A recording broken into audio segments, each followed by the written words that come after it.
What's happening, everybody? Thank you very much for tuning into the video. I didn't have a Carey Price trade video on the quote bingo card for this channel, but here we are.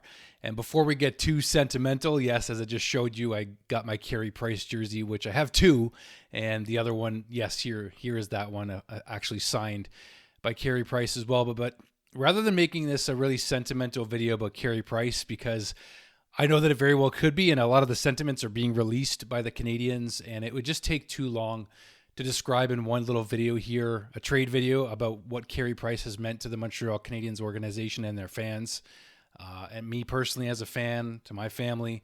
So we'll stick to mostly business for this video, but yes, I got Pricey's jersey on because of course I do. Of course I do. Carey Price has officially been traded to the San Jose Sharks in exchange for Gannon Laroque, right shot defenseman Gannon Laroque. And going to the San Jose Sharks is also a 5th round pick. I don't know how the 2nd round pick rumors got out there. I really don't. I guess people thought the leverage was against the Canadiens for a team that was going to want to take on Carey Price's cap hit. But without getting into great detail, teams have to hit the cap floor and be cap compliant, salary cap compliant, before they start the season. And the San Jose Sharks were not there yet. So the Canadiens have made this trade and also created for themselves a good amount of cap space right now and going into the trade deadline for this season even also. So as per Puckpedia, after trading Price's $10.5 million, the Habs have $4.6 million in projected cap space with 23 active players. With no roster moves, this can fit $20.9 million annual cap hit at the trade deadline. So that gives the Canadiens a lot of flexibility just this season alone. And as Arpon Basu has said here, pun intended, at least for me, this is a very low price to pay for this level of flexibility. And Marco D'Amico, let's keep going, who's been doing just an outstanding job.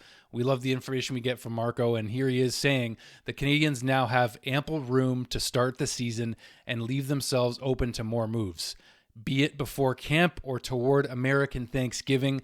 Sources confirm the club is looking to add. So that means, of course, the Canadiens are looking to add a player. The long search for a second-line center is still continuing, but now there's more possibility that this search could be completed very soon, especially this season, especially if Kirby Dach is not fully healthy and fully up to the job of second-line center. He's going to get one last crack at it, it looks like, at least this season in his final contract year. So the transaction has happened here. Carey Price's contract has been moved on before rookie camp, even before training camp. So this is good that this transaction was able to take place just after the GM meetings in Detroit here. And or was it Florida? The NHL has been moving all over the place, it seems like, with their meetings lately before the season starts, with the new salary cap changes coming in this season. Will we get ourselves a Lane Hudson contract extension, which there's only a certain amount of time left to have the Canadiens sign him to an 8-year deal, because under the new salary cap rules next season, the maximum amount of years that you can sign your own player to is 7 years, or a new player 6 years if you're signing them as a free agent. So what do you guys think about this deal? Are you surprised that Kent Hughes and Jeff Gorton pulled it off, only having to send a 5th round pick to San Jose in order to take on Carey Price's full $10.5 million cap hit for the final year of his contract? What are your thoughts? What are your feelings? If you want to leave Carey Price comments, memories down below, by all means, go ahead. I think I'm going to save that for a later day. I can tell you all the games I was at that I got to watch Carey play and all the memories. The most recent that does come to mind is when he got that huge salute. Was it 3 seasons ago in the home opener, when he had his cowboy hat on and suit on? We gave him a huge ovation. I was just above him, actually, in the upper deck there, but that was an amazing moment too.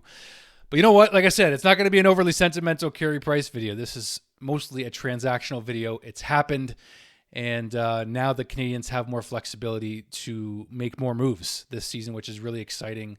And the fact that this got done so soon, I mean, I don't know. It's not surprising fully. It's Kent Hughes working his magic. And I guess apparently some person on Twitter said, or on X, that Mike Greer, GM of the Sharks, was actually a former client of Kent Hughes. So if that's true, we can confirm that too, maybe. I don't know.